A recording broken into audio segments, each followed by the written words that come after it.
सृष्टि की रहस्यमयी गहराइयों में छिपा है एक ऐसा पुराण जो मृत्यु के पार की यात्रा को उजागर करता है। ये केवल ग्रंथ नहीं, ये चेतना की आंखें खोलने वाली दिव्य दृष्टि है।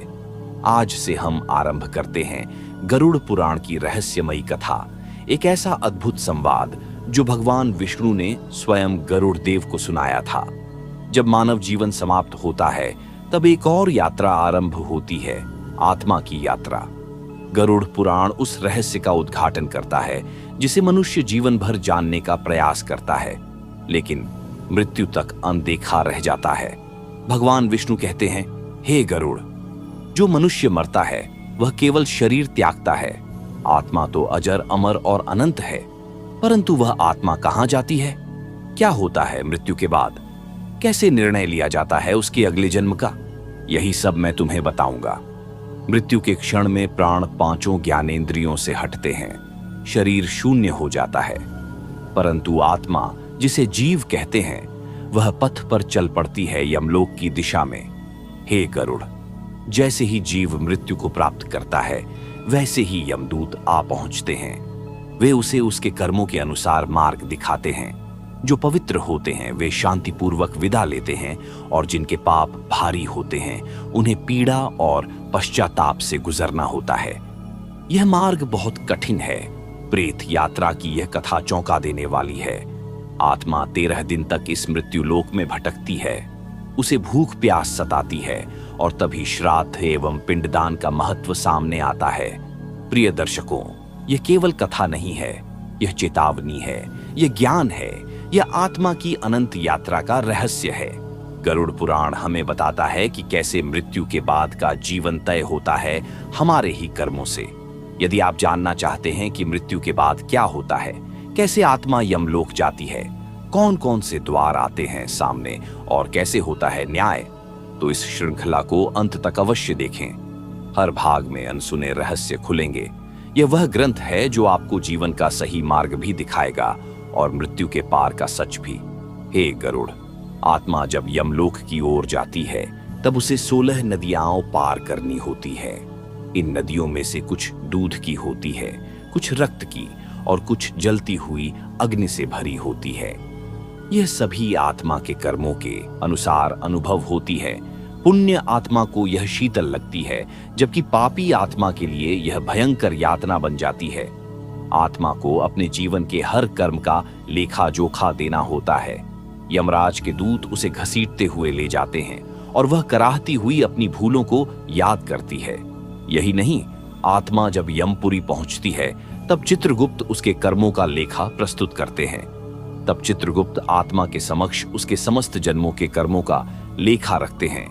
हर सांस, हर संकल्प, हर पाप पुण्य, कुछ भी छिपा नहीं होता। आत्मा स्तब्ध खड़ी रहती है। वह स्वयं को जान चुकी होती है, परंतु अब पश्चाताप का कोई मूल्य नहीं। उस क्षण जहां देह छूट चुकी है और सांसों की माला बिखर चुकी है, वहां केवल कर्मों का सत्य शेष होता है। हे गरुड़, इस लोक में जो प्रतीत होता है वह माया है, परंतु यमलोक में केवल यथार्थ होता है। चित्रगुप्त की लेखनी में झूठ की कोई जगह नहीं। जब वह ग्रंथ खोलते हैं तब जीवन की एक एक परत खुल जाती है।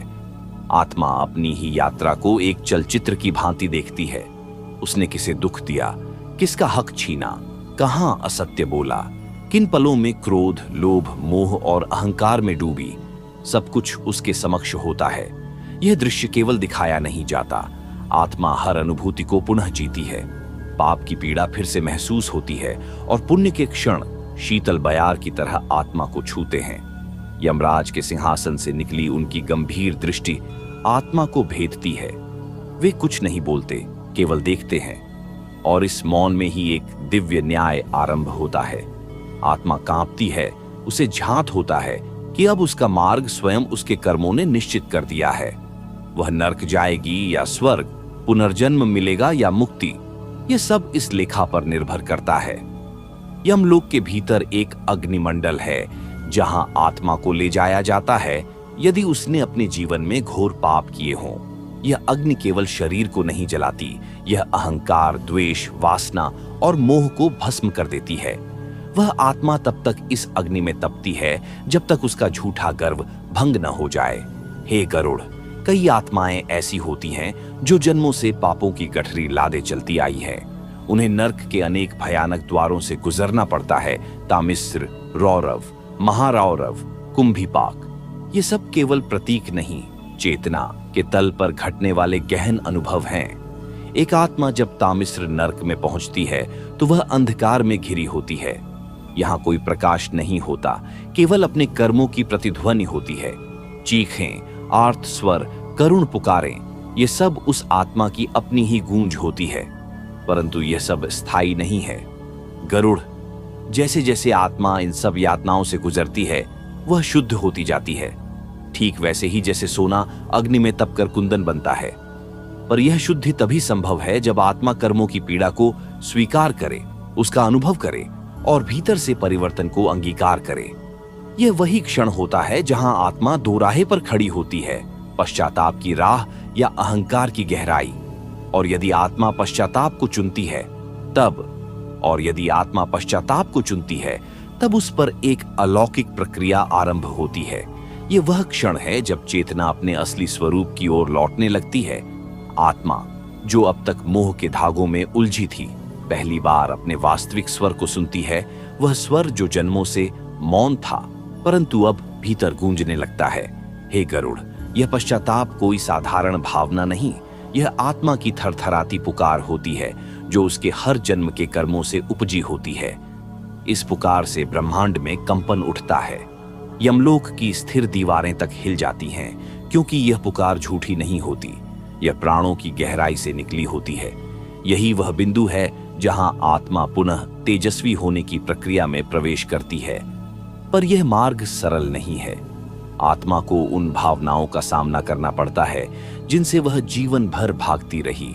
लोभ, ईर्ष्या, मोह, वासना, कपट, हिंसा, ये सब उसके सम्मुख सजीव रूप में प्रकट होते हैं। वे कोई विचार नहीं रहते, वे अब दृश्य बन जाते हैं और आत्मा को उनके साथ रहने, उन्हें देखने और उनसे आगे बढ़ने का संकल्प लेना होता है। हे गरुड़, ब्रह्मा की रचना में यह सबसे रहस्यमयी नियम है कि आत्मा जब स्वयं को पहचानती है तब वह अपने समस्त अतीत से मुक्त हो सकती है। पर यह तभी होता है जब वह सच्चे अर्थों में स्वयं को स्वीकार करती है, बिना झूठ, बिना बहाने। वहीं दूसरी ओर यदि आत्मा उस पश्चाताप को केवल दिखावे के लिए अपनाए, केवल पीड़ा से बचने हेतु, तो फिर वह एक बार पुनः चक्र में गिरती है। उसे पुनर्जन्म की ओर धकेल दिया जाता है और वह फिर से माया के जाल में फंस जाती है। लेकिन जो आत्मा सच्चे हृदय से परिवर्तन की ओर बढ़ती है, उसके सामने यमलोक के द्वार धीरे धीरे खोलने लगते हैं। उस आत्मा को फिर एक विशेष मार्ग पर भेजा जाता है जिसे धर्म पथ कहा गया है। यह वह पथ है जहां आत्मा को अगले निर्णय तक विश्राम दिया जाता है, परंतु यह विश्राम भी साधना जैसा होता है। यह धर्म पथ कोई साधारण मार्ग नहीं, यह स्वयं उसके अंतर्मन की छाया से बना होता है। जैसे जैसे आत्मा बढ़ती है, उसके भीतर के रहस्य स्वयं प्रकट होते हैं। वहां कोई दृश्य नहीं होते, केवल भावनाएं होती हैं, केवल चेतना का कंपन होता है। इस मार्ग में आत्मा को दर्शन होते हैं उन संतों के, आशियों के, देवदूतों के, जो दिव्य लोकों से आत्मा की उन्नति हेतु उपस्थित होते हैं।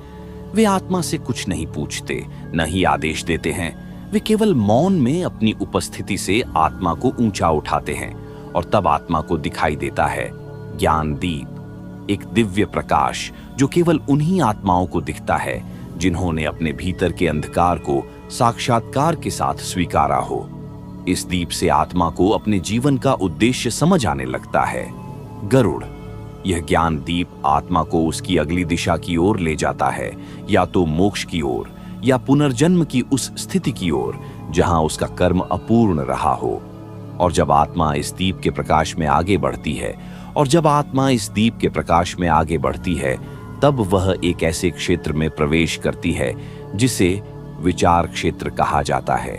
यह कोई भौतिक स्थान नहीं, यह आत्मा के भीतर की वह गहराई है जहां अब तक दबे हुए विचार, इरादे और आकांक्षाएं जीवित होते हैं। यहां समय नहीं चलता, यहां केवल चेतना की तरंगें होती हैं। आत्मा स्वयं को पहली बार बिना किसी परत, बिना किसी माया के देखती है, नग्न, शुद्ध और पूर्ण रूप से स्पष्ट। हे गरुड़, यह क्षेत्र वह स्थान है जहां ब्रह्मांड का न्याय मौन होकर कार्य करता है। कोई देवता यहाँ निर्णय नहीं सुनाता, कोई यमदूत आदेश नहीं देता। यहाँ आत्मा स्वयं अपना निर्णय करती है, पर यह निर्णय बाहरी सोच से नहीं होता, यह उस कंपन से होता है जो उसकी चेतना के सबसे सूक्ष्म तल से उत्पन्न होता है।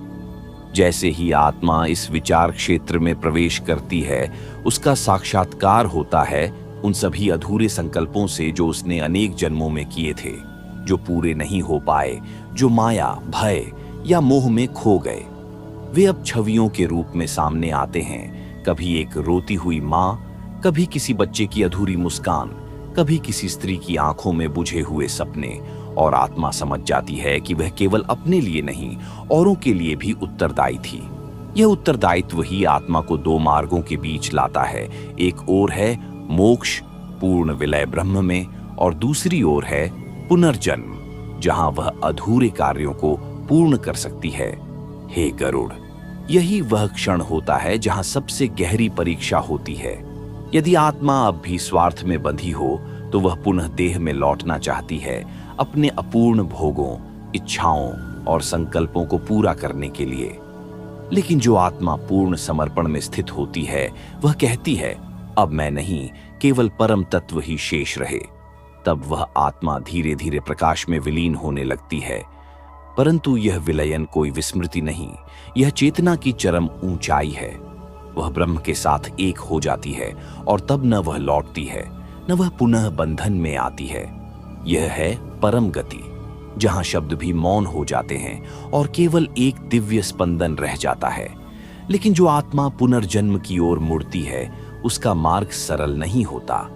उसे पहले एक और क्षेत्र से गुजरना पड़ता है, जिसे वासना मंडल कहते हैं। वासना मंडल वह ऊर्जा क्षेत्र है जहां आत्मा की गहराई में छिपी प्रत्येक इच्छा, हर कल्पना, हर अदृश्य आकांक्षा एक जीवंत रूप ले लेती है। यह आकृतियां बन जाती हैं, कुछ आकर्षक, कुछ विकराल, और आत्मा को इनसे गुजरना पड़ता है क्योंकि ये उसकी अपनी रचनाएं हैं। यहाँ आत्मा को यह अनुभव होता है कि इच्छाएं कितनी शक्तिशाली होती हैं। वे हमें जीवन भर तो चलाती ही हैं, मृत्यु के बाद भी पकड़ कर रखती हैं। और तब आत्मा वासना मंडल पार करने के बाद एक अत्यंत रहस्यमयी और सूक्ष्म अवस्था में प्रवेश करती है, जिसे बीज चेतना का क्षेत्र कहा गया है। यह वह स्थल है जहां आत्मा का अगला जन्म अंकुरित होता है। परंतु यह कोई निर्णय मात्र नहीं, यह समस्त ब्रह्मांड की ऊर्जा और कर्मों के जटिल तंतुओं का केंद्र बिंदु होता है। आत्मा यहाँ न केवल अपने पूर्व कर्मों का फल स्वीकार करती है, बल्कि वह उन बीजों को भी पहचानती है जो उसके भीतर जन्म लेने की प्रतीक्षा कर रहे हैं। हे गरुड़, इस क्षेत्र में कोई शोर नहीं होता, पर मौन इतना गहरा होता है कि आत्मा स्वयं के भीतर डूबने लगती है। वहां कोई रूप नहीं होता, कोई आकृति नहीं, केवल कंपन होता है जिसे आत्मा अनुभव करती है। यह कंपन ही भविष्य की ओर ले जाने वाली दिशा को उद्घाटित करता है। यह कंपन कभी एक मां की कोख बनता है, कभी एक नक्षत्र का संयोग, कभी किसी कुल का कर्म बंधन, और कभी किसी अर्श के आशीर्वाद का फल। आत्मा इस कंपन के माध्यम से अनुभव करती है कि वह कहां जन्म लेगी, किस स्थिति में, किस उद्देश्य से। यह वह सत्य है जिसे ज्ञानी जन संस्कार श्रृंखला कहते हैं, जन्मों से चले आ रहे संस्कारों की वह अदृश्य रेखा जो आत्मा को एक शरीर से दूसरे शरीर तक बांधती है। लेकिन यहाँ एक और रहस्य छिपा है। इस अवस्था में आत्मा को अपने भावी माता पिता, परिवेश और जन्म स्थान का आभास हो जाता है। उसे यह भी अनुभव होता है कि वह जन्म किस संकल्प को पूर्ण करने, कौन से बंधन को काटने या किस आरण को चुकाने हेतु ले रही है। गरुड़, ब्रह्मांड में यह प्रक्रिया अद्भुत है, जहां हर जन्म केवल परिणाम नहीं होता, वह एक संकल्प की परिणति भी होता है। आत्मा को कभी कभी उन आत्माओं से भी मिलने की अनुमति मिलती है जिनसे वह आने वाले जन्म में जुड़ने वाली होती है।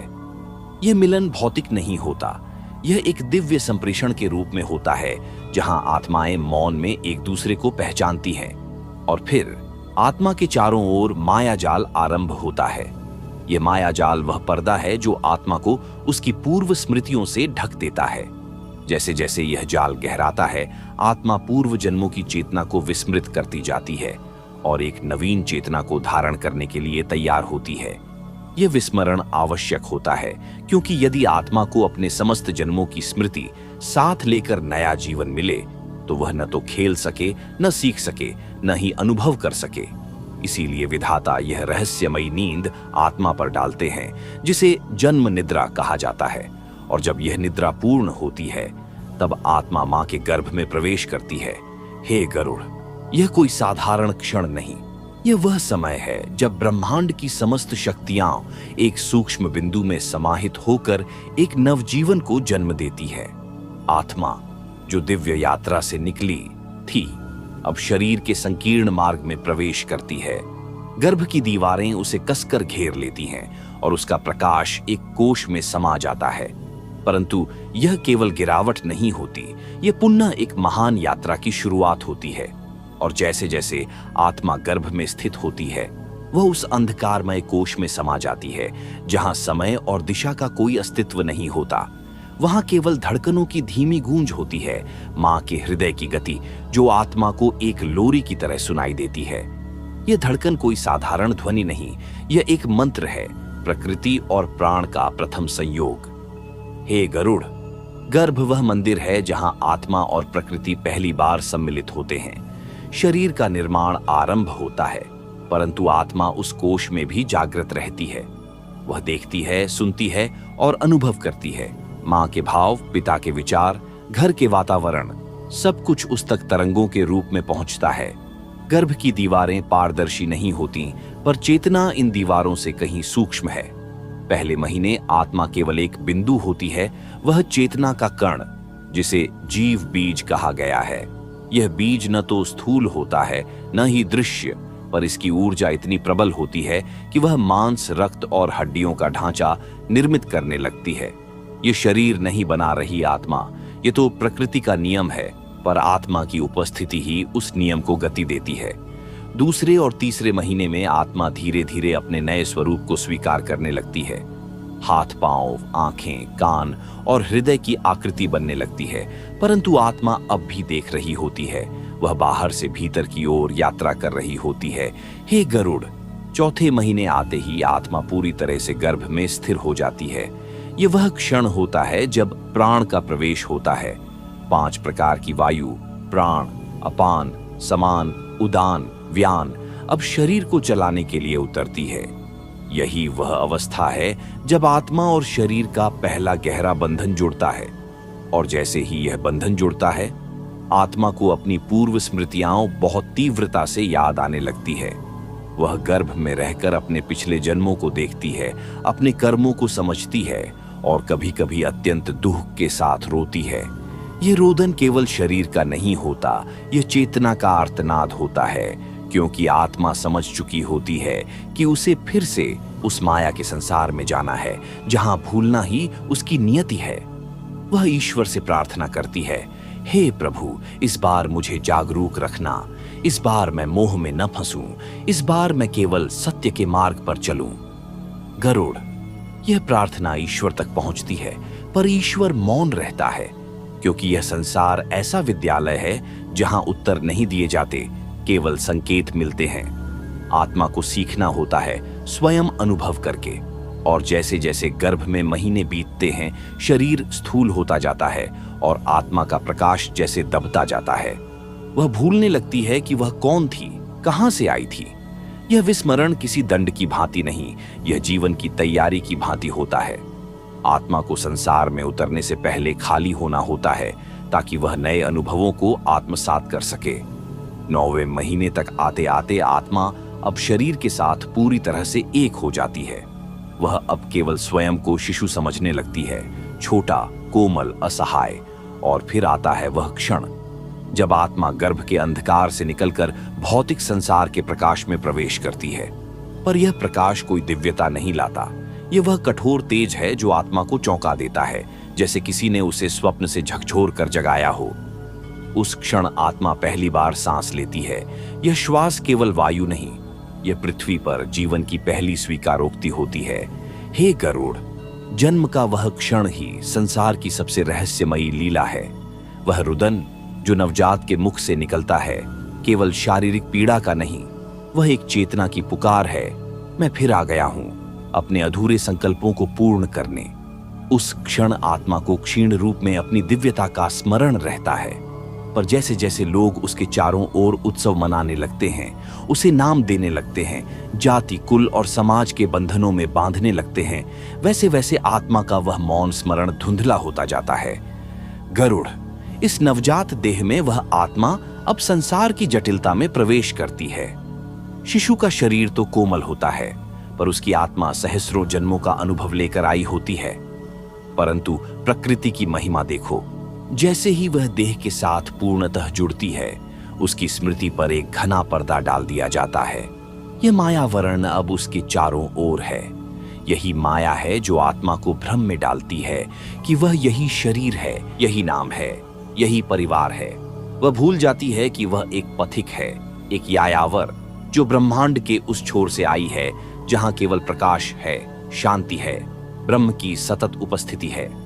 और इसी बिंदु से आत्मा की नई यात्रा प्रारंभ होती है। पहले खेल, फिर पढ़ाई, फिर सामाजिक बंधन, फिर इच्छाओं का सागर।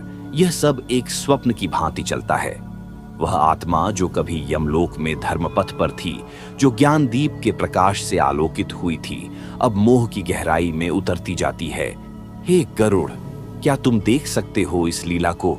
कैसे आत्मा, जिसने गर्भ में रहकर प्रभु से प्रार्थना की थी कि वह सच्चाई के पथ पर चलेगी, अब उसी सत्य से विमुख हो रही है।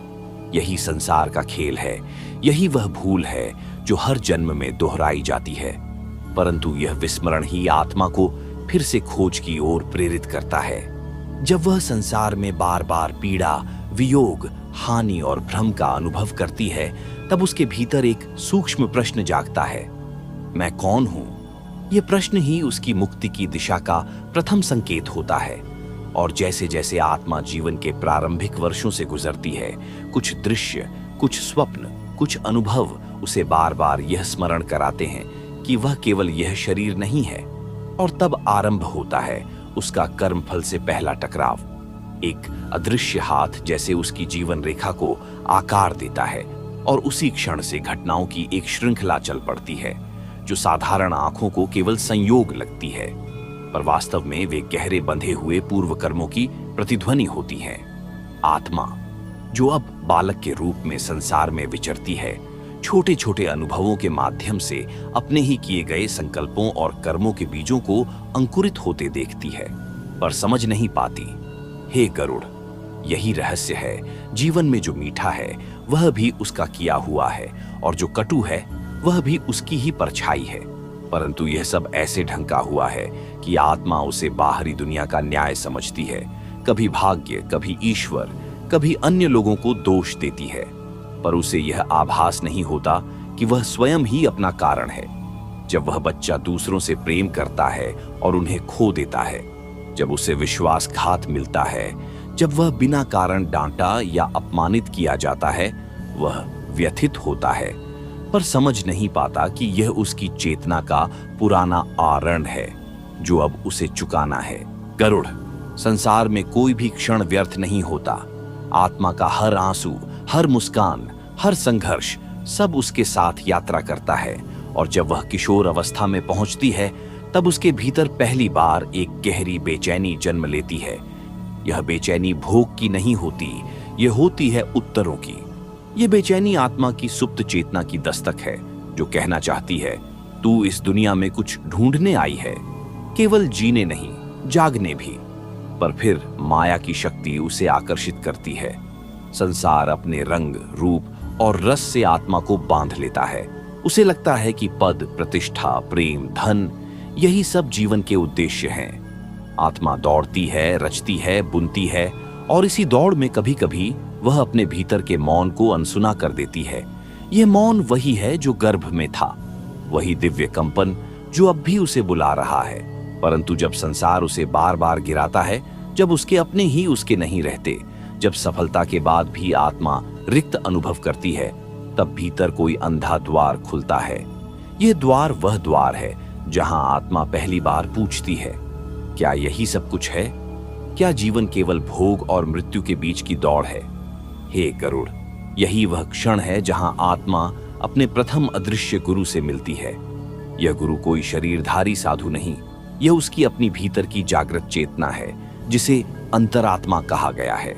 यही वह अग्नि है जो उसे सचेत करती है, उसे उसके भीतर की वास्तविक शक्ति का स्मरण कराती है। और जैसे ही वह चेतना की यह धीमी लौ जलती है, आत्मा धीरे धीरे अपने कर्मों को देखने की क्षमता प्राप्त करने लगती है। वह समझने लगती है कि जो उसने दूसरों के साथ किया, अब वही उसके साथ घट रहा है। और यह समझ ही आत्मा को अगले स्तर की ओर ले जाती है, जहां आरंभ होती है विचार और वाणी के स्तर पर कर्म की अभिव्यक्ति। वहीं आत्मा का सबसे सूक्ष्म और गूढ़ परीक्षण भी शुरू होता है। अब कर्म केवल हाथों से किए जाने वाले कार्य नहीं रह जाते, अब विचार की एक लहर भी भविष्य को बदलने की शक्ति रखने लगती है। आत्मा, जो अब चेतना की हल्की रोशनी में जाग रही होती है, अनुभव करती है कि उसकी सोच ही सृष्टि का निर्माण कर रही है और वाणी उस सोच को ब्रह्मांड में सजीव कर रही है। हे गरुड़, यह अत्यंत रहस्यपूर्ण अवस्था है जहां मन, जो अब तक केवल इंद्रियों का सेवक था, अब स्वयं निर्णयों का निर्माता बन जाता है। यही मन जब संतुलन से भटकता है, तब विचार कलुषित होते हैं, और जब ऐसे विचार वाणी में उतरते हैं, तब शब्द शस्त्र बन जाते हैं, जो दूसरों को नहीं, आत्मा को ही सबसे पहले घायल करते हैं। आत्मा अब अपने बोलों के प्रभाव को देखती है, कैसे उसके उच्चारे गए वाक्य दूसरों के चित्त पर चित्र अंकित करते हैं, कैसे एक कोमल शब्द किसी के जीवन में प्रकाश फैला सकता है और एक कटु वाक्य किसी का आत्मविश्वास नष्ट कर सकता है। वह समझती है कि वाणी कोई सामान्य ध्वनि नहीं, यह तो उस ब्रह्म की झलक है जो वाक कहलाता है, वही वाक जो वेदों का मूल है, वही जो सृष्टि के प्रारंभ में AUM के रूप में गूंजी थी। गरुड़, यह समझ एक दिव्य वरदान है, पर यह चेतना सुलभ नहीं। माया फिर भी हर मार्ग पर आत्मा को भटकाती है, कभी क्रोध में, कभी मोह में, कभी अभिमान में। आत्मा ऐसे शब्द बोल जाती है जो उसके भविष्य के बीज बन जाते हैं, और वह समझ नहीं पाती कि क्यों कुछ घटनाएं बार बार उसके जीवन में लौट कर आती हैं, क्योंकि विचार और वाणी का संसार भी कर्म का एक आयाम है, अदृश्य पर अत्यंत शक्तिशाली।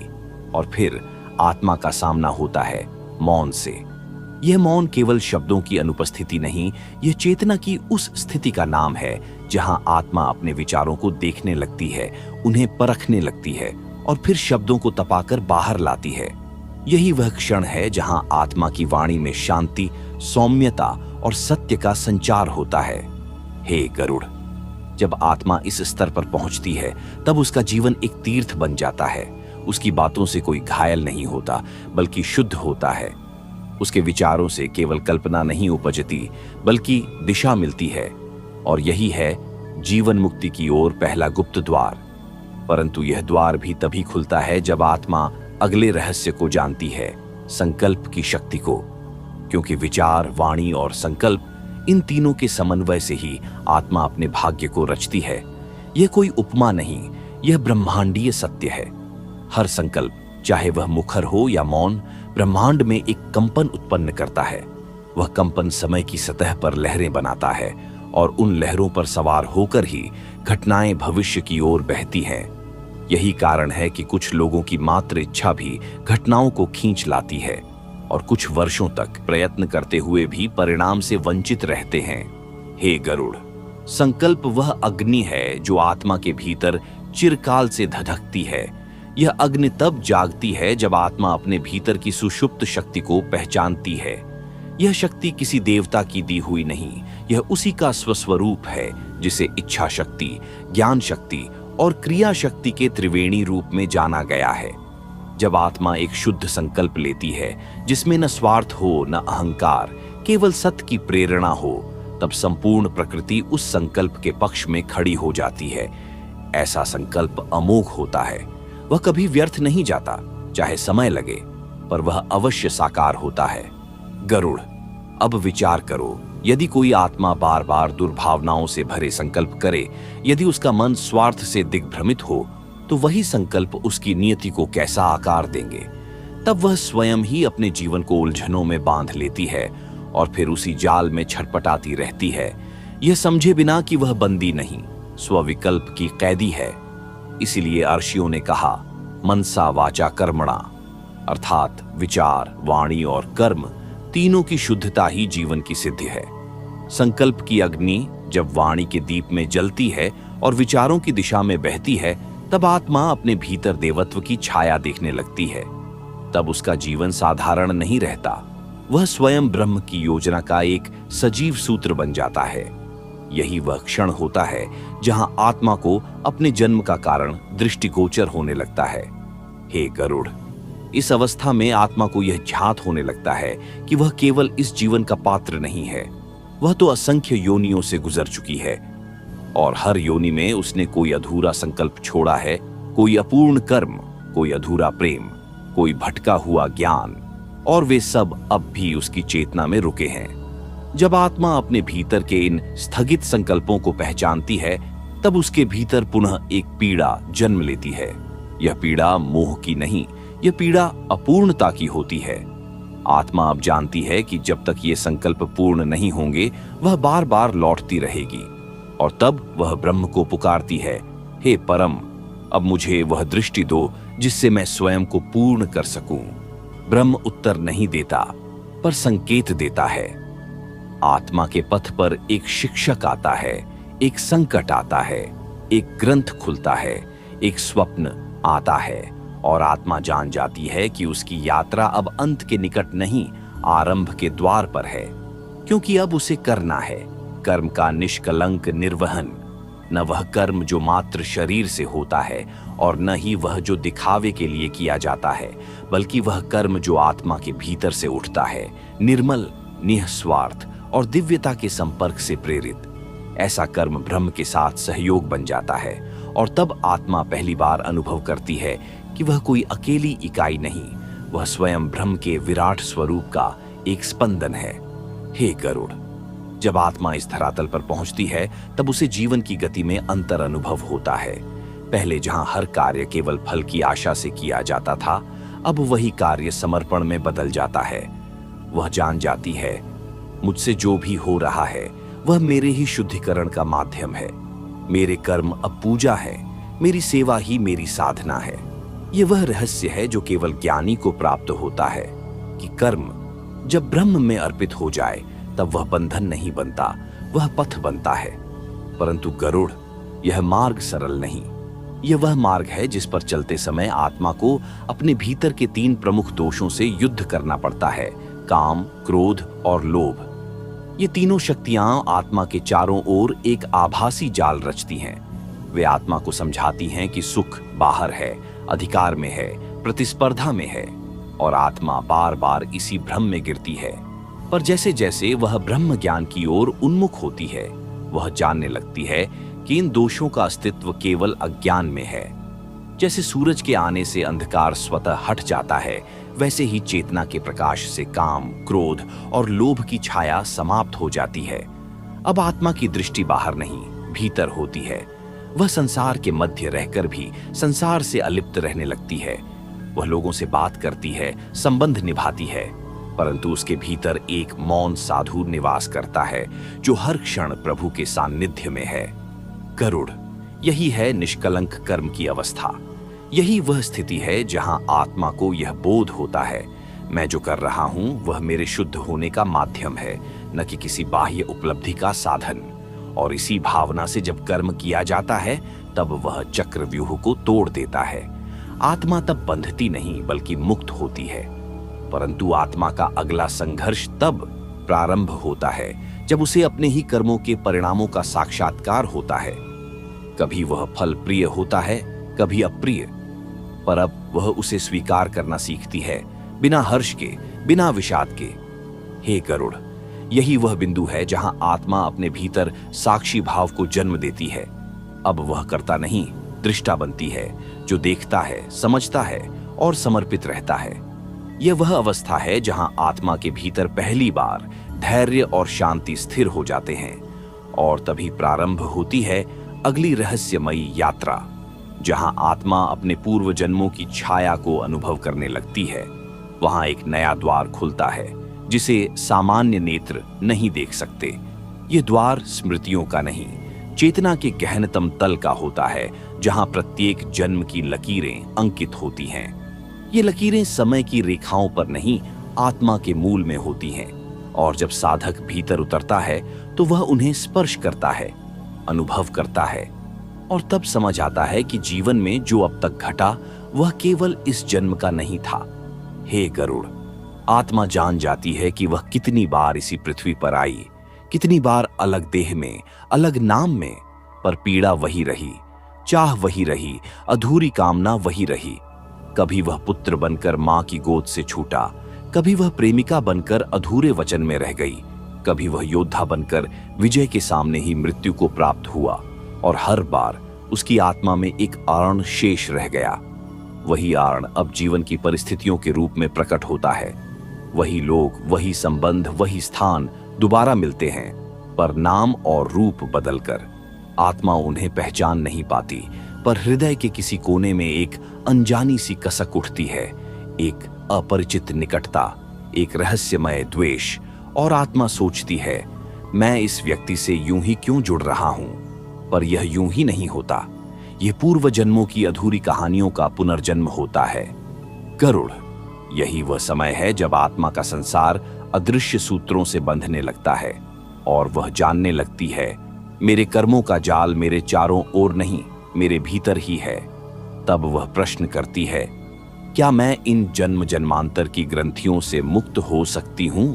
उत्तर आता है, हाँ, यदि वह स्मृति से आगे जाकर समझ को प्राप्त करे। आत्मा को अब केवल जानना नहीं है, उसे स्वीकार करना है।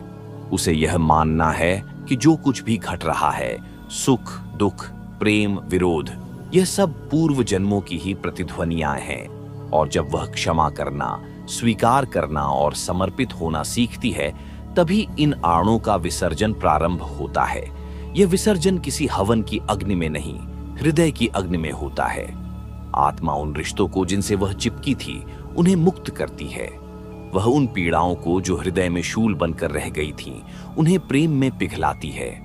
और तब जन्मों की वासनाएं, द्वेष, क्लेश सब धीरे धीरे जलने लगते हैं। और जब वह क्षण आता है जब आत्मा कहती है, मैं किसी से कुछ नहीं चाहती, मैं केवल देना चाहता हूं, तभी वह अपने भीतर पहली बार पूर्व जन्म की समाप्ति का अनुभव करती है।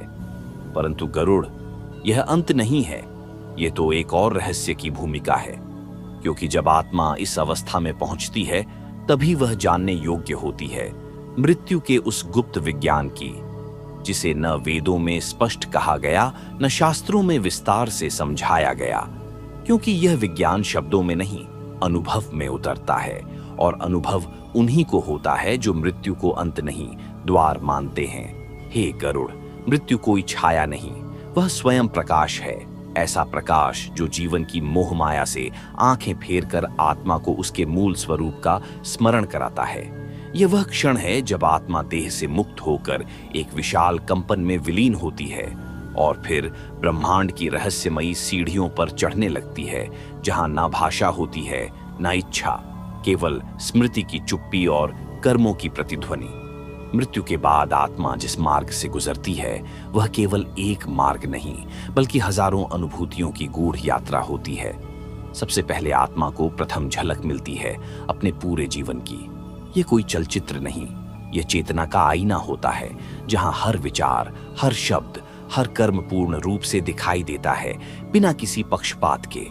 और गरुड़, वह क्षण अत्यंत भयावह भी होता है और अत्यंत दिव्य भी, क्योंकि वहां कुछ छिपाया नहीं जा सकता। वहां न कोई बाहरी न्यायाधीश होता है, न कोई प्रमाण देना होता है। आत्मा ही स्वयं अपनी गवाह बनती है।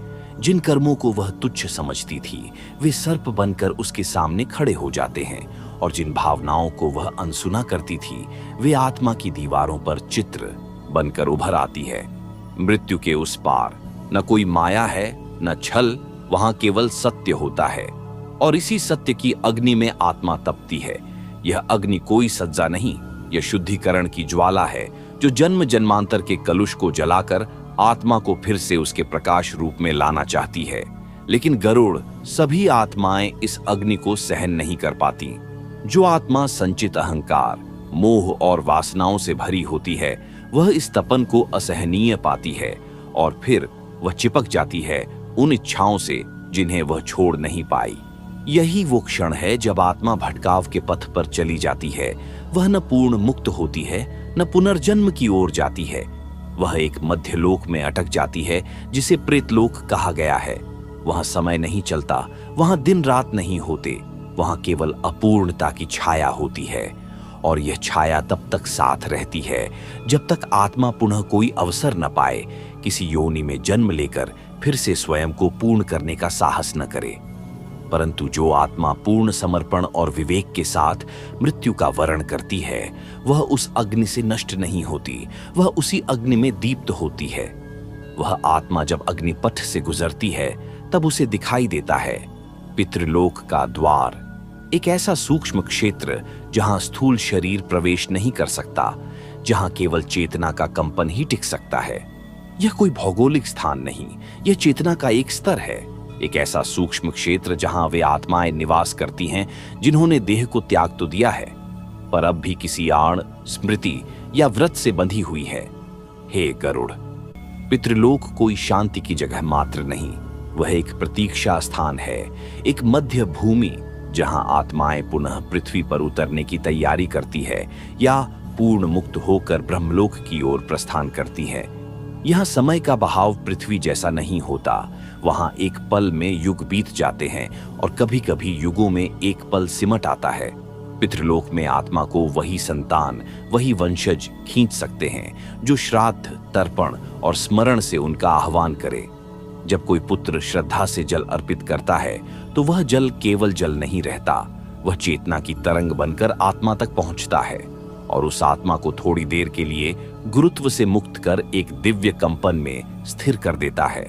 गरुड़, यही कारण है कि हमारे ऋषियों ने श्राद्ध और तर्पण को केवल परंपरा नहीं बल्कि आत्मा के विश्राम का माध्यम माना है, क्योंकि जब आत्मा को यह अनुभव होता है कि पृथ्वी पर कोई है जो उसे स्मरण करता है, जो उसकी मुक्ति की प्रार्थना करता है, तब पितृलोक की शांति गहन हो जाती है। आत्मा अपने बोझ को थोड़ा और हल्का अनुभव करती है। परंतु यदि ऐसा कोई नहीं हो, यदि पृथ्वी पर उसे कोई स्मरण न करे, कोई तर्पण न दे, तब वह आत्मा शुष्कता से भर जाती है। वह जल के लिए नहीं, स्नेह के लिए व्याकुल होती है और कभी कभी यह व्याकुलता उसे पुनः धरती की ओर खींच लाती है, किसी स्वप्न में, किसी संकेत में, किसी अवसाद में। पितृलोक में आत्माएं केवल विश्राम नहीं करती, वे प्रतीक्षा भी करती हैं। प्रतीक्षा उस समय की जब उनका कर्म फल पूर्ण होगा, प्रतीक्षा उस आत्मज्ञान की जो उन्हें ब्रह्म के प्रकाश की ओर ले जा सके। और कुछ आत्माएं इतनी प्रबुद्ध होती हैं कि वे इस लोक से ऊपर उठ जाती हैं। वे फिर जन्म नहीं लेती बल्कि गति को पार कर जाती हैं। वे ब्रह्मरंध्र के द्वारा सूक्ष्मतम मार्ग में प्रवेश करती है और उन्हें फिर पुनर्जन्म नहीं होता। परंतु गरुड़, यह सब इतना सहज नहीं है। पितृलोक की हर परत, हर तरंग आत्मा के भीतर की चेतना के स्तर के अनुसार खुलती है। जो जितना निर्मल उतना ऊंचा, जो जितना विकारी उतना भारी। और तब आता है एक और रहस्य, जहां कुछ आत्माएं पितृलोक को भी पार कर लेती हैं और पहुंचती हैं उस द्वार पर जहां यम का राजप्रासाद आरंभ होता है। वहां लौकिक बुद्धि शून्य हो जाती है और आत्मा केवल कंपन के माध्यम से संवाद करती है। ये कोई भवन नहीं, यह चेतना की एक दिव्य संरचना है जहां न दीवारें हैं न द्वार, फिर भी वहां एक विराट अनुशासन है, एक अतुलनीय व्यवस्था है जिसे कोई मनुष्य समझ नहीं सकता। हे गरुड़, यम केवल मृत्यु के देव नहीं, वे धर्म के आदिशासक हैं जो आत्मा के हर सूक्ष्म भाव, विचार और कर्म को देखते हैं और उसी के अनुसार उसे अगला पथ प्रदान करते हैं। उनका सिंहासन अंधकार में नहीं, न्याय के प्रकाश में स्थित है। वहां न कोई पक्षपात होता है, न क्रोध न दया, वहां केवल सम्यक दृष्टि होती है। जब आत्मा यमलोक की देहहीन सीढ़ियों से गुजरती है तो उसके साथ होता है उसका चित्रगुप्त, वह दिव्य सत्ता जो हर जन्म का, हर पल का, हर विचार का लेखा अपने अर्षियों ने श्राद्ध और तर्पण को केवल परंपरा नहीं बल्कि आत्मा के विश्राम का माध्यम माना है। क्योंकि जब आत्मा को यह अनुभव होता है कि पृथ्वी पर कोई है जो उसे स्मरण करता है, जो उसकी मुक्ति की प्रार्थना करता है, तब पितृलोक की शांति गहन हो जाती है। आत्मा अपने बोझ को थोड़ ढा और हल्का अनुभव करती है। परंतु यदि ऐसा कोई नहीं हो, यदि पृथ्वी पर उसे कोई स्मरण न करे, कोई तर्पण न दे, तब वह आत्मा शुष्कता से भर जाती है। वह जल के लिए नहीं, स्नेह के लिए व्याकुल होती है, और कभी कभी यह व्याकुलता उसे पुनः धरती की ओर खींच लाती है, किसी स्वप्न में, किसी संकेत में, किसी अवसाद में। पितृलोक में आत्माएं केवल विश्राम नहीं करती, वे प्रतीक्षा भी करती हैं। प्रतीक्षा उस समय की जब उनका कर्म फल पूर्ण होगा, प्रतीक्षा उस आत्मज्ञान की जो उन्हें ब्रह्म के प्रकाश की ओर ले जा सके। और कुछ आत्माएं इतनी प्रबुद्ध होती हैं कि वे इस लोक से ऊपर उठ जाती हैं। वे फिर जन्म नहीं लेती, बल्कि गति को पार कर जाती हैं। वे ब्रह्मरंध्र के द्वारा सूक्ष्मतम मार्ग में प्रवेश करती है और उन्हें फिर पुनर्जन्म नहीं होता। परंतु गरुड़, ये सब इतना सहज नहीं है। पितृलोक की हर परत, हर तरंग आत्मा के भीतर की चेतना के स्तर के अनुसार खुलती है। जो जितना निर्मल उतना ऊंचा, जो जितना विकारी उतना भारी। और तब आता है एक और रहस्य, जहां कुछ आत्माएं पितृलोक को भी पार कर लेती हैं और पहुंचती हैं उस द्वार पर जहां यम का राजप्रासाद आरंभ होता है। वहां लौकिक बुद्धि शून्य हो जाती है और आत्मा केवल कंपन के माध्यम से संवाद करती है। यह कोई भवन नहीं, यह चेतना की एक दिव्य संरचना है, जहां न दीवारें हैं न द्वार, फिर भी वहां एक विराट अनुशासन है, एक अतुलनीय व्यवस्था है जिसे कोई मनुष्य समझ नहीं सकता। हे गरुड़, यम केवल मृत्यु के देव नहीं, वे धर्म के आदिशासक हैं, जो आत्मा के हर सूक्ष्म भाव, विचार और कर्म को देखते हैं और उसी के अनुसार उसे अगला पथ प्रदान करते हैं। उनका सिंहासन अंधकार में नहीं, न्याय के प्रकाश में स्थित है। वहां न कोई पक्षपात होता है, न क्रोध न दया, वहां केवल सम्यक दृष्टि होती है। जब आत्मा यमलोक की देहहीन सीढ़ियों से गुजरती है तो उसके साथ होता है उसका चित्रगुप्त, वह दिव्य सत्ता जो हर जन्म का, हर पल का, हर विचार का लेखा अपने सूक्ष्म लेखपत्र में अंकित रखता है। वह लेखपत्र शून्य से नहीं आता, वह आत्मा की चेतना में ही होता है, पर यम उसे उद्घाटित करते हैं। गरुड़, उस समय आत्मा अपने हर अपराध, हर पुण्य, हर संकल्प को स्वयं देखती है। उसे कोई डर नहीं दिखाता, कोई आरोप नहीं लगता। आत्मा स्वयं देखती है और स्वयं स्वीकार करती है। यही परम न्याय है। और यमराज की दृष्टि में न कोई महान है न तुच्छ। वहां केवल कर्म की लहरें हैं जो आत्मा को विभिन्न मार्गों की ओर प्रवाहित करती हैं। कुछ आत्माएं पुनः मनुष्य जन्म पाती है, कुछ पशु, कुछ पक्षी, कुछ नरक की जटिल योनियों में जाती है और कुछ दुर्लभ होकर देवत्व को प्राप्त करती है। किंतु गरुड़, आत्मा के साथ यम कोई निर्णय जबरन नहीं करते। वे आत्मा को उसके कर्मों का दर्पण दिखाते हैं और आत्मा स्वयं उस मार्ग की ओर बढ़ जाती है जहां उसका भार उसे खींच लेता है। जैसे बहते जल को उसका ढलाव खींचता है, वैसे ही आत्मा को उसका कर्म भार। वहां किसी की सिफारिश नहीं चलती, वहां न कोई पूजा काम आती है न कोई संबंध, केवल वह सत्व काम आता है जो जीवन भर आत्मा ने एकत्र किया था। उसी सत्व के अनुसार आत्मा को एक द्वार दिया जाता है, स्वर्ग का, नरक का या पुनर्जन्म का। हे गरुड़, इसीलिए मनुष्य को सच्चे अर्थों में धर्म का अनुसरण करना चाहिए। धर्म केवल नियम नहीं, वह चेतना का संतुलन है जो मृत्यु के बाद आत्मा को स्थिरता प्रदान करता है। और तब यम आत्मा से नहीं कहते कि वह कहां जाए, वे केवल मार्ग खोलते हैं और आत्मा स्वयं उस ओर चल पड़ती है। ठीक जैसे एक बीज अपनी प्रकृति के अनुसार धरती में गिरता है और जब आत्मा अपने मार्ग की ओर बढ़ने लगती है, तब स्वर्ग और नरक के रहस्य धीरे धीरे उद्घाटित होते हैं। जैसे किसी अदृश्य पर्दे के पीछे छिपा हो कोई ऐसा संसार जो देखा नहीं जा सकता, केवल अनुभव किया जा सकता है। यह रहस्य केवल बाहर का नहीं होता, यह आत्मा के भीतर स्थित द्वार को खोलता है, जहां भोग और तप दोनों के प्रभाव आत्मा को उसकी अगली यात्रा के लिए तैयार करते हैं। हे गरुड़, स्वर्ग कोई सुनहरा महल नहीं, वह चेतना का उच्चतम स्तर है, जहां आत्मा अपने पुण्य कर्मों के फलस्वरूप एक दिव्य कंपन में विलीन रहती है। वहां वासनाएं नहीं, वहां अभिलाषाएं भी नहीं, वहां केवल संतोष की तरंगें होती हैं। वहां आत्मा को वस्तु की इच्छा नहीं होती, क्योंकि वहां वह स्वयं को पूर्ण अनुभव करती है। स्वर्ग में गंधर्वों की संगीत धारा, अप्सराओं का नृत्य, कल्प वृक्ष की छाया और अमृत की धाराएं, ये सब प्रतीक हैं उस आनंद के जिसे आत्मा केवल उच्च पुण्य कर्मों के द्वारा ही स्पर्श कर सकती है। वह आनंद बाहर से नहीं आता, वह आत्मा के भीतर से प्रकट होता है, ठीक जैसे अंधकार में दीपक स्वयं प्रकाशित होता है। परंतु गरुड़, स्वर्ग भी शाश्वत नहीं है, वह भी एक पड़ाव है, एक विश्राम स्थली। जब आत्मा अपने पुण्य कर्मों का फल भोग लेती है तो फिर से उसे मृत्यु लोक की ओर लौटना होता है, क्योंकि उसका अंतिम मुक्ति से अब भी संबंध नहीं जुड़ा। और तभी उन आत्माओं की भी बात होती है जिन्होंने अपने जीवन को अधर्म, हिंसा, छल और वासना में डुबो दिया। वे आत्माएं स्वर्ग का कंपन नहीं सह पाती, उनका भार उन्हें नरक की ओर खींचता है। नरक कोई अग्निकुंड नहीं, वह आत्मा की पीड़ा का एक ऐसा आयाम है जहां वह अपने ही कर्मों की प्रतिध्वनि को भोगती है।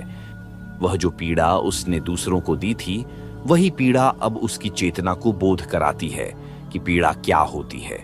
गरुड़, वहां न कोई दंडदाता होता है, न कोई यमदूत उसे पीटते हैं।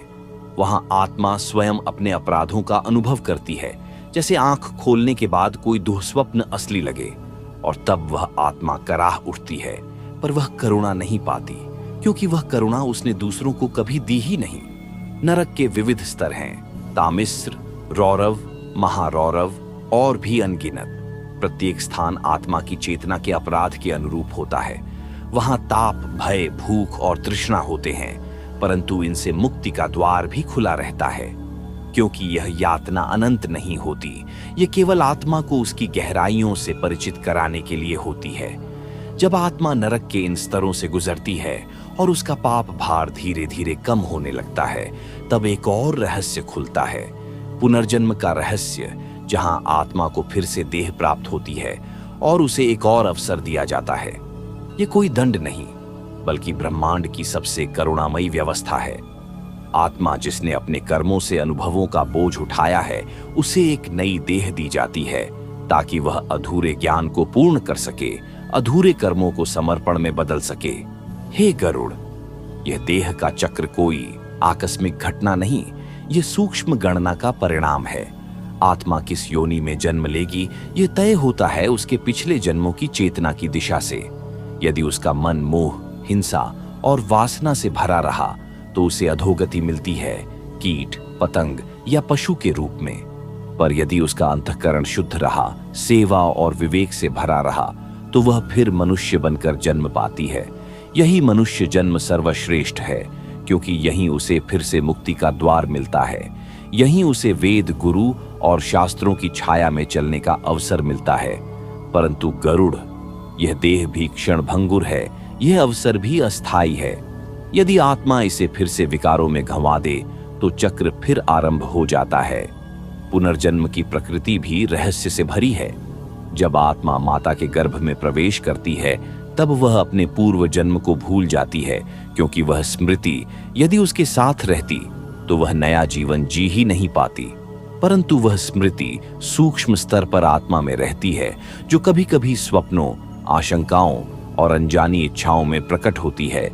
कभी एक बालक बिना सीखे ही वीणा बजा लेता है, कभी एक स्त्री बिना ज्ञान के ही वेदों के अर्थ को अनुभव करने लगती है। ये सब संकेत होते हैं कि आत्मा अपनी पुरानी यात्रा की कुछ झलकें लेकर आई है। परंतु यह स्मृति भी तभी फलदायी होती है जब वह आत्मा सत्कर्म की ओर अग्रसर होती है। पुनर्जन्म केवल देह का परिवर्तन नहीं, वह चेतना का पुनः अवसर है। ब्रह्मा द्वारा रचित यह चक्र केवल तब रुकता है जब आत्मा पूर्णतया साक्षी भाव में स्थित होकर अहंकार, मोह और वासना को पार कर जाती है, और तब उसे फिर जन्म लेने की आवश्यकता नहीं रहती। परंतु गरुड़, अधिकांश आत्माएं इस चक्र में फंसी रहती हैं। वे जन्म लेती हैं, ममता और मोह में बंधती हैं, फिर पीड़ा, लालसा, भय और मृत्यु को झेलती हैं। इस चक्र से छूटने के लिए उन्हें चाहिए सत्संग, स्वाध्याय और साधना। और जब आत्मा साधना के मार्ग पर दृढ़ होती है, जब वह गुरु की शरण में आत्मसमर्पण करती है, तब उसे एक अगली अवस्था का अनुभव होता है, योग और भक्ति के मिलन की वह अवस्था जहां पुनर्जन्म का बंधन ढीला होने लगता है, वहां आत्मा को पहली बार यह अनुभूति होती है कि वह केवल शरीर नहीं, केवल मन नहीं, बल्कि ब्रह्म स्वरूप चैतन्य है। यह मिलन कोई साधारण प्रक्रिया नहीं, यह वह अलौकिक संयोग है जहां आत्मा अपने वास्तविक स्वरूप से प्रथम बार स्पर्श करती है। हे गरुड़, योग का अर्थ केवल शरीर की गति या प्राण का संचार नहीं होता। योग का सच्चा अर्थ है आत्मा और परमात्मा का संपूर्ण संयोग। जब मन स्थिर हो जाता है, जब इंद्रियां अंतर्मुखी हो जाती है, तब आत्मा उस सूक्ष्म प्रकाश में लीन होती है जिसे योगी जन परब्रह्म कहते हैं। और भक्ति वह है हृदय का पूर्ण समर्पण। जब किसी आत्मा के हृदय में अहम की लहरें शांत हो जाती हैं, जब वह सब कुछ ईश्वर के चरणों में समर्पित कर देती है, तब वह भक्ति की उस अवस्था में प्रवेश करती है जहां केवल प्रेम है, केवल श्रद्धा है, केवल निर्विशेष तृप्ति है। जब योग और भक्ति एकत्र होते हैं, तब आत्मा केवल देखने वाली नहीं रहती, वह उस विराट चेतना का हिस्सा बन जाती है। जैसे बूंद सागर में समा जाती है, वैसे ही आत्मा उस ब्रह्म रूप में विलीन हो जाती है और वहीं से शुरू होता है वास्तविक मोक्ष की अनुभूति का प्रवेश द्वार। गरुड़ ऐसे योगी और भक्त जिन्हें संसार जन्मा हुआ समझता है, वे वास्तव में जन्म से परे होते हैं। वे इस पृथ्वी पर केवल कर्तव्य पूर्ति हेतु आते हैं और जब उनका कार्य पूर्ण होता है तो वे बिना बंधन के इस लोक को त्याग देते हैं। ऐसे संतों की मृत्यु भी एक मौन समाधि होती है, बिना भय, बिना दुख, बिना मोह। परंतु इस अवस्था तक पहुंचना केवल एक जीवन का प्रयत्न नहीं, ये जन्मों की तपस्या, सेवा, त्याग और ज्ञान का फल होता है। जब आत्मा बार बार गिरने के बाद भी उठती है, बार बार अंधकार से प्रकाश की ओर चलती है, तभी उसे यह दिव्य संयोग प्राप्त होता है। जब आत्मा इस अनुभव से लौटती है, यदि लौटे, तो वह संसार को वैसा नहीं देखती जैसी पहले देखती थी। वह हर संबंध में ईश्वर को देखती है, हर पीड़ा में करुणा को और हर मृत्यु में जीवन का संयोग। हे गरुड़, यही है गरुड़ पुराण का सबसे सूक्ष्म रहस्य कि मृत्यु अंत नहीं, वह एक अनुभव की पूर्णता है और योग भक्ति का मिलन उसका अंतिम उद्देश्य है। और जब आत्मा इस उद्देश्य को प्राप्त कर लेती है, तब वह उस परालोक की ओर अग्रसर होती है जहां कोई जन्म नहीं, कोई मृत्यु नहीं, केवल परम शांति का कंपन होता है। वहां न समय बहता है, न काल का भय होता है। वहां आत्मा न तो पूछती है, न ही उत्तर चाहती है। वहां वह केवल होने में स्थित होती है। यह वह स्थान है जिसे परालोक कहा गया है, पर वह स्थान किसी दिशा में नहीं, किसी आकाश या धरती में नहीं, वह आत्मा के भीतर ही छिपा एक परम रहस्य है। हे गरुड़, जब आत्मा इस स्तर पर पहुंचती है, तब वह न कर्मों के चक्र में होती है, न पुण्य की लालसा में। वह न मुक्ति चाहती है, न संसार। वह केवल स्थित प्रज्ञता में पूर्ण रूप से स्थिर होती है। वहां कोई द्वंद्व नहीं, वहां कोई आग्रह नहीं, वहां बस एक शून्यता में समृद्धि है जो न बोलती है, न सुनती है, पर सब कुछ स्वयं में समेटे होती है। इस अवस्था को वेदांत तुरीय अवस्था कहता है। यह वह चतुर्थ आयाम है जो जागृत, स्वप्न और सुषुप्ति से परे है। यह कोई स्वप्न नहीं, यह उस सत्य की झलक है जो आत्मा के पारदर्शी तल पर ही प्रकट होता है। यह कोई छाया नहीं, कोई कल्पना नहीं, यह उस निर्गुण ब्रह्म की अनुभूति है जिसे शब्द नहीं छू सकते, जहां विचार मौन हो जाते हैं। गरुड़, ऐसे आत्मा को फिर कुछ जानने की आवश्यकता नहीं रहती। वहां केवल मैं नहीं रहता, वहां केवल वह रहता है। वह अपरिमेय, अनंत, अजन्मा, अमर, अचल, और वहीं वह आत्मा अनुभव करती है परमात्मा का वह रूप जो न देवी है, न देवता, न मूर्ति, न मंत्र।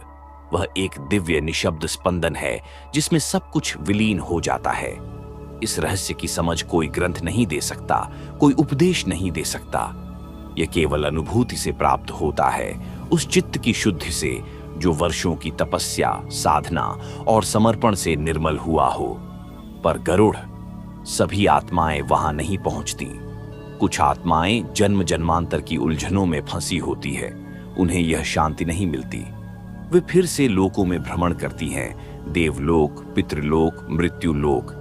जब तक वे स्वयं इस चक्र को पार करने की जिज्ञासा से भर न जाएं। और तब परालोक से जुड़ी एक और गहन परत प्रकट होती है। वह है पितृलोक का द्वार, जहां पूर्वजों की आत्माएं प्रतीक्षा करती है। यह कोई साधारण लोक नहीं, यह वह सूक्ष्म क्षेत्र है जहां उन आत्माओं का वास होता है जिन्होंने पृथ्वी पर अपने कर्तव्यों को तो निभाया, पर पूर्ण मोक्ष तक नहीं पहुंचे। वे न तो जन्म लेने को तैयार होती हैं, न ही पूर्ण विलीन होने को। वे वहां एक विशेष स्थिति में स्थित रहती हैं, प्रतीक्षारत, संतुलित और गूढ़ ऊर्जा में रची बसी। हे गरुड़, यह पितृलोक समय के प्रवाह से भिन्न है। वहां न दिन होता है न रात, वहां न पीड़ा है न पूर्ण आनंद, वहां केवल प्रतीक्षा है उस पल की जब उनके वंशज उन्हें श्राद्ध, तर्पण और पिंडदान के द्वारा स्मरण करें।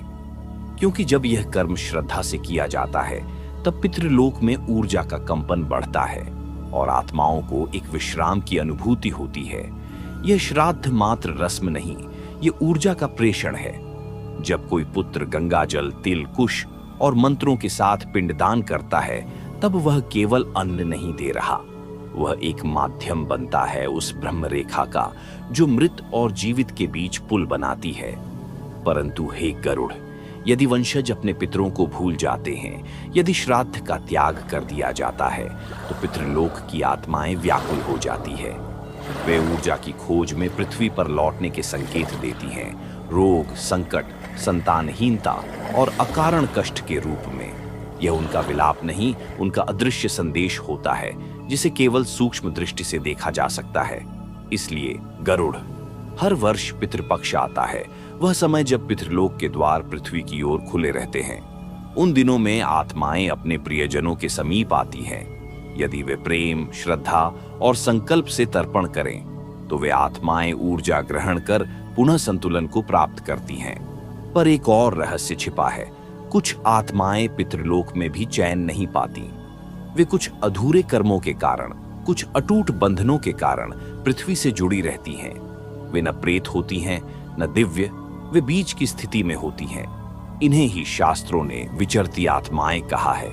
गरुड़, इन आत्माओं को मुक्ति दिलाने हेतु केवल पिंडदान ही नहीं बल्कि आत्मिक ज्ञान और संकल्प आवश्यक है। जब कोई जीवित मानव उनके लिए मंत्र जाप, हवन या गौदान करता है तब वह सूक्ष्म स्तर पर उनकी पीड़ा हरता है, और जब वह आत्मा संतुलन प्राप्त करती है तब वह पितृलोक से देव मार्ग की ओर अग्रसर होती है, जहां आत्मा को ब्रह्मलोक की ओर जाने की अनुमति मिलती है।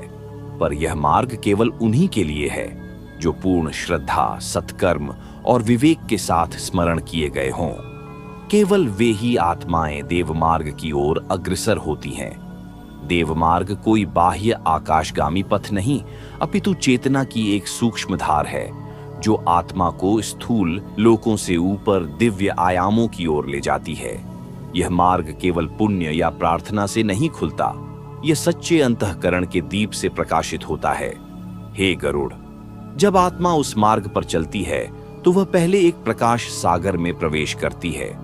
वहां कोई शब्द नहीं, कोई रूप नहीं, परंतु दिव्य अनुभव की तरंगें निरंतर प्रवाहित होती हैं। उस चेतना स्रोत को आशिगण तेजोनिधि कहते हैं। वह स्थान जहां आत्मा अपने स्थूल और सूक्ष्म शरीर से परे केवल प्रकाश कण बन जाती है। वहां आत्मा को न कोई नाम होता है, न गोत्र, न कुल। वहां केवल उसकी वृत्तियां और भावनाएं ही उसकी पहचान होती हैं। और जिन आत्माओं ने अपने जीवन में यज्ञ, दान, व्रत और तप का पालन कर चित्त को निर्मल किया होता है, वे इस तेजोनिधि में सहज प्रवेश पा जाती हैं। परंतु हे गरुड़, वहां पहुंचकर आत्मा को दो मार्ग दिखाई देते हैं, एक जो देवलोक की ओर जाता है और दूसरा जो ब्रह्मलोक की ओर। देवलोक आनंदमयी है किंतु क्षणिक है। वहां आत्मा सुख में रहती है परंतु पुनः जन्म की संभावना बनी रहती है। ब्रह्मलोक वह अंतिम आश्रय है जहां आत्मा पूर्ण ब्रह्म में विलीन होकर अविनाशी चैतन्य बन जाती है। यह निर्णय आत्मा स्वयं करती है कि वह अनुभव के पथ पर फिर लौटेगी या ब्रह्म में विलीन होगी। यहाँ आत्मा को पूर्ण स्वतंत्रता होती है। कोई दंड नहीं, कोई बल नहीं, केवल ज्ञान और प्रकाश की उपस्थिति होती है। और गरुड़, यही वह बिंदु है जहां समय समाप्त हो जाता है, जहां आत्मा जो जन्म जन्मांतर से कर्मों की बेड़ियों में बंधी थी, अब निशेष रूप से मुक्त हो जाती है। यह वह अवस्था है जिसे वेद कैवल्य कहते हैं, एकमात्र, अखंड, अद्वितीय स्वरूप। परंतु जो आत्माएं इस निर्णय तक नहीं पहुंचती, जो संदेह में रहती हैं, वे पुनः किसी न किसी लोक में पुनर्जन्म लेती हैं। यह चक्र जब तक चलता है तब तक आत्मा को शांति नहीं मिलती। इसलिए हे गरुड़, मृत्यु काल में चित्त की स्थिति ही आत्मा की गति निर्धारित करती है। यदि अंत समय में चित्त स्थिर, निर्विकल्प और प्रभु में लीन हो तो आत्मा ब्रह्म के समीप पहुंचती है। परंतु यदि वह मोह, भय या अपूर्ण इच्छाओं में डूबी हो तो वह पुनः जन्म के गर्भ में प्रवेश करती है। गरुड़, यही है जीवन मरण के रहस्य का मूल, कि मृत्यु अंत नहीं, एक द्वार है। उस द्वार से कौन किस दिशा में जाएगा, यह उसकी अंतः चेतना तय करती है, न कोई यमदूत, न कोई आदेश। और जब आत्मा उस द्वार को पार कर निर्णय कर चुकी होती है, तब शुरू होता है अगला रहस्यमय चरण, विचार लोक का अनुभव, जहां आत्मा अपने ही कर्मों की छाया से संवाद करती है। यह कोई दृश्य जगत नहीं, न ही कोई स्थूल लोक। यह चेतना का वह तल है जहां आत्मा अपनी ही आकांक्षाओं, भय, स्मृतियों और इच्छाओं के प्रतिबिंब से आमने सामने होती है। यहाँ न कोई देवता है, न यमदूत, केवल आत्मा और उसका अंतर स्वरूप। हे गरुड़, यह विचार लोक चेतना का अदृश्य आईना है, जहां आत्मा स्वयं अपने कर्मों की गंध अनुभव करती है। वह देखती है न केवल अपने किए हुए कार्य, अपितु उन कार्यों के पीछे छिपे भाव, उनकी प्रेरणाएं और उनके परिणाम। वहां केवल कर्म की सतह नहीं, भाव की गहराई भी प्रकट होती है। विचार लोक में आत्मा को न कोई सजा दी जाती है, न कोई पुरस्कार। वहां केवल सत्य का प्रकाश होता है, जो किसी भी प्रकार की छलना को सहन नहीं करता। वह आत्मा जो जीवन भर अपने आचरण को छुपाती रही, वहां पूर्णतः उजाले में उघड़ जाती है, स्वयं के समक्ष, बिना किसी आडंबर के। और गरुड़, यह अनुभव सुखद भी हो सकता है और अत्यंत पीड़ादायक भी, क्योंकि यहाँ आत्मा को कोई बहाना नहीं चलता। जो शुद्ध हृदय से जिया गया जीवन है, वह वहां स्फटिक की भांति दमकता है, और जो पाखंड, छल और मोह से भरा है, वह वहां गाढ़े तम की भांति आत्मा को घेर लेता है। इस लोक में आत्मा एक प्रकार की दिव्य मंथन की प्रक्रिया से गुजरती है। जैसे समुद्र मंथन में अमृत और विष एक साथ प्रकट होते हैं, वैसे ही विचार लोक में आत्मा के भीतर संचित समस्त संस्कार उठते हैं, और वह स्वयं तय करती है कि वह किस ओर अग्रसर होगी। गरुड़, यही वह क्षण होता है जब आत्मा को अपने वास्तविक स्वरूप की पहली झलक मिलती है। वह जानती है कि वह शरीर नहीं, न नाम, न कुल, न स्मृति। वह केवल एक चेतना बिंदु है जो अनादिकाल से यात्रा में है। और जब आत्मा इस ज्ञान को स्वीकार करती है, तब उसके भीतर एक कंपन उठता है, एक आह्वान, कि अब आगे की यात्रा किस दिशा में होगी।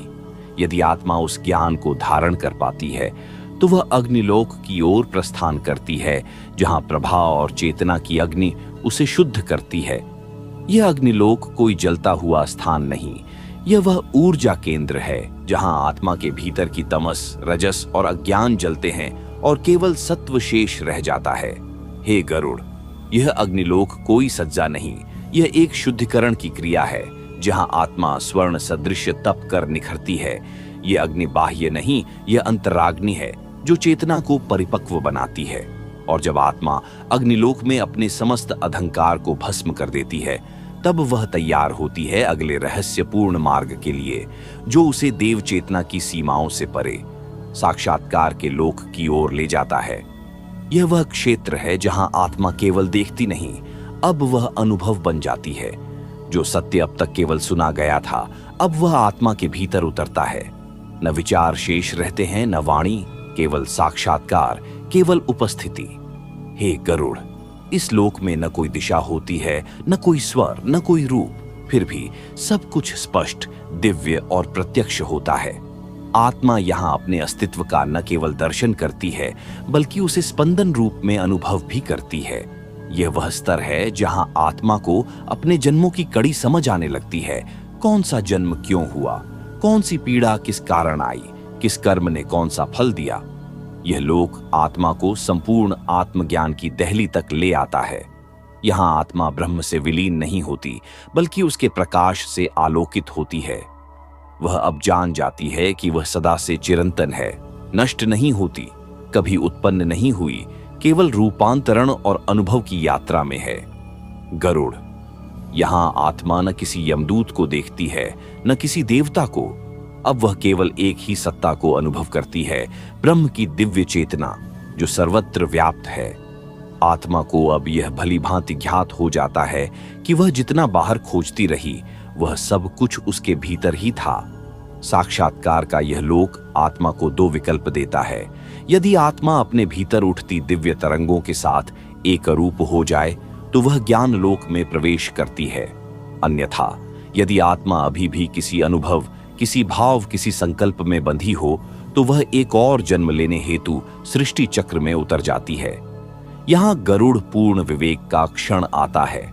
आत्मा के समक्ष समस्त संभावनाएं खुली होती हैं।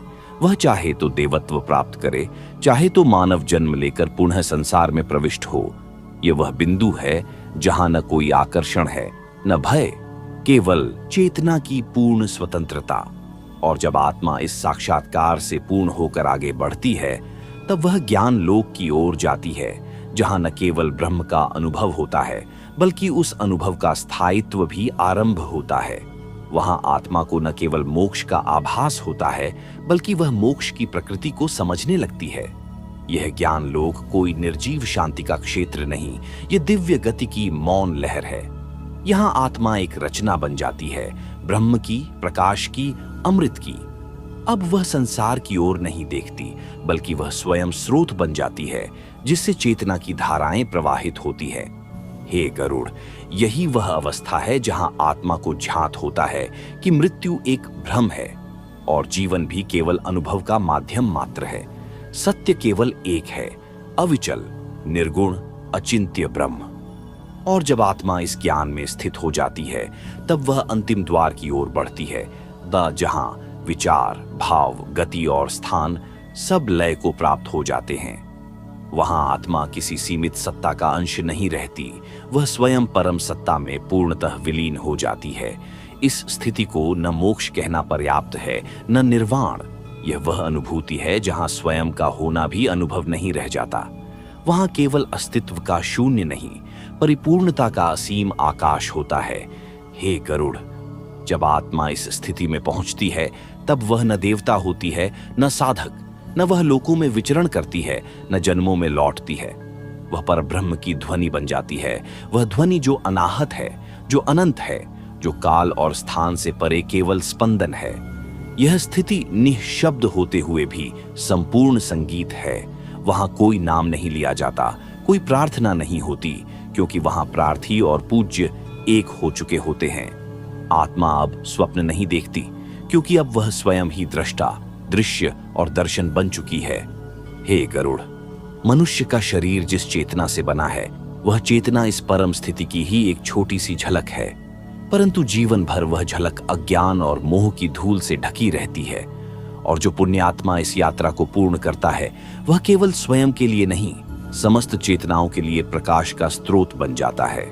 वह आत्मा जो इस अंतिम अवस्था को प्राप्त कर लेती है, उसे फिर कुछ सीखना नहीं होता। वह न पुनर्जन्म चाहती है, न वैकुंठ, न स्वर्ग, क्योंकि वह जान चुकी होती है कि ये सब स्वप्न की छायाएं हैं। सत्य केवल वह है जो अव्यक्त होकर भी संपूर्ण अभिव्यक्ति है। उस स्थिति को समझना केवल बुद्धि से संभव नहीं, वहां केवल समर्पण से अनुभव किया जा सकता है। और समर्पण कोई क्रिया नहीं, वह पूर्ण विसर्जन है। स्वयं को, अपने विचार को, अपने संकल्प को, अपने मैं को पूर्ण रूपेण त्याग देना। गरुड़, यही कारण है कि इतने योगियों, तपस्वियों, ज्ञानियों ने अपने अपने मार्ग बनाए। कोई ध्यान में लीन हुआ, कोई मंत्रों में, कोई सेवा में, तो कोई मौन में, परंतु अंततः सभी का लक्ष्य एक ही रहा, यह पूर्ण विलयन, यह परात्पर तत्व में समाहित हो जाना। यह अंतिम लोक कोई बाहरी स्थान नहीं, यह अंतःस्थित अमृत बिंदु है, जिसे केवल वही पा सकता है जो मृत्यु को भी मित्र की भांति अपनाता है। क्योंकि जब मृत्यु भय नहीं, ज्ञान बन जाए, तभी यह द्वार खुलता है। और जब आत्मा वहां ठहर जाती है तब न कोई गति बचती है, न कोई उद्देश्य। वहां केवल स्वयं का अकारण निरुपाधिक अस्तित्व होता है। वहां कोई समय नहीं चलता, कोई दिशा नहीं बहती। वहां सब कुछ स्थिर है, फिर भी सब कुछ धड़कता है। यह वह रहस्य है जिसे अर्षियों ने मौन रहकर दर्शाया, जिसे शास्त्रों ने संकेतों में छिपाया और जिसे केवल अंतःकरण से जाना जा सकता है। और अब गरुड़ इसी परम अवस्था से जुड़ा है अगला अध्याय, जिसमें आत्मा फिर से अपने प्रकाश को संसार में प्रकट करने की प्रेरणा से जागृत होती है। आत्मा वह अब केवल अपने लिए नहीं जीती, वह अब जगत के लिए प्रेरणा, प्रकाश और पथदर्शिनी बन जाती है। यह अवस्था किसी शिखर पर बैठ जाने की नहीं, बल्कि शून्य होकर सर्वत्र व्याप्त हो जाने की होती है। गरुड़ जब आत्मा पूर्ण साक्षात्कार के पश्चात संसार की ओर देखती है, तब उसे न माया बंधन प्रतीत होती है, न जीवन कष्ट। अब वह जान चुकी होती है कि हर पीड़ा एक गूढ़ संकेत थी, हर बंधन एक आवरण मात्र था जो अंततः चेतना की दीक्षा बन गया। ये जागरण किसी ध्वनि से नहीं होता, न किसी आह्वान से। यह उस मौन की गोद से होता है जहां आत्मा एक बूंद होकर भी पूर्ण समुद्र बन जाती है। वह आत्मा अब अपनी बातों से नहीं, अपने मौन से शिक्षित करती है। उसके पास उपदेश नहीं, केवल उपस्थिति होती है, और यही उपस्थिति काल, कारण और कर्म को मोम की तरह पिघला देती है। गरुड़ यह आत्मा स्वयं में स्थिर होकर भी सृष्टि में प्रवाहित रहती है। वह किसी गुफा में नहीं बैठती, किसी वन में नहीं छुपती। वह गृहस्थ के द्वार पर भी ध्यान मग्न, राजमहल में भी विरक्त और श्मशान में भी प्रकाशमान होती है, क्योंकि अब उसमें कोई मैं शेष नहीं, केवल ब्रह्म का दर्पण बचा है। अब यह आत्मा दूसरों के अंधकार को देखकर विचलित नहीं होती, वह उन्हें जला देने की नहीं, प्रज्वलित कर देने की शक्ति बन जाती है। अब वह सत्य को सिद्ध करने नहीं चलती, बल्कि स्वयं सत्य रूप हो जाती है। उसके वचन बाण नहीं होते, बीज होते हैं, जो श्रोताओं के चित्त में तपोवन की भांति अंकुरित होते हैं। उस आत्मा की दृष्टि किसी की भूल को नहीं देखती, केवल उसकी संभावना को पहचानती है। वह आलोचक नहीं, दृष्टा बन जाती है। वह दंड नहीं देती, दिशा देती है। यही वह क्षण है जहां आत्मा जीवन में लौटती है, पर इस बार न अज्ञान से, न वासनाओं से, बल्कि चेतना की अग्नि में स्नान करके। हे गरुड़, ये वही आत्मा होती है जिसे लोग अवतार कहते हैं, जिसे आर्षि, संत, सिद्ध, ज्ञानी कहकर पुकारते हैं। परंतु वह स्वयं को कोई विशेष नाम नहीं देती, वह तो केवल प्रवाह बन जाती है, उस दिव्यता की जो निरंतर हमें बुला रही है। यह भाग यात्रा का अंत नहीं, एक नव प्रारंभ है, जहां आत्मा अब दूसरों की यात्रा का दीपक बनती है, उनके पथ की मौन लौ बन जाती है। और यहीं से आरंभ होता है अगला रहस्य, जहां आत्मा अपने पिछले जन्मों के आरण, अपने सूक्ष्म संकल्पों और अनुत्तरित प्रश्नों की ओर पुनः दृष्टिपात करती है। आत्मा जैसे समय के महासमुद्र में डूबे हुए किसी गूढ़ रहस्य की खोज हो रही हो। जब आत्मा दिव्यता को प्राप्त कर लेती है, तब वह केवल वर्तमान तक सीमित नहीं रहती। वह काल रेखाओं को पार कर स्वयं की समस्त यात्राओं को देखती है। हे गरुड़, यह वह क्षण होता है जब जीवन की समस्त गुत्थियां अपने आप खुलने लगती हैं। आत्मा को स्पष्ट दिखता है कि किस जन्म में कौन सा कर्म अधूरा रह गया, किस शपथ ने उसे बंधन में रखा, कौन सा संकल्प उसे बार बार पृथ्वी पर खींच लाया। यह आत्मा अब स्वयं ही अपना दर्पण बन जाती है, और उस दर्पण में वह देखती है अपने ही संवेदनाओं, क्रियाओं और विचारों का प्रतिरूप, जो समय की राख में सजीव अग्नि की तरह जलता रहा। यह अनुभव अत्यंत रहस्यमय है, क्योंकि आत्मा यहाँ किसी स्वप्न की तरह नहीं देखती, बल्कि पूर्ण जागृति में हर क्षण को पुनः अनुभव करती है।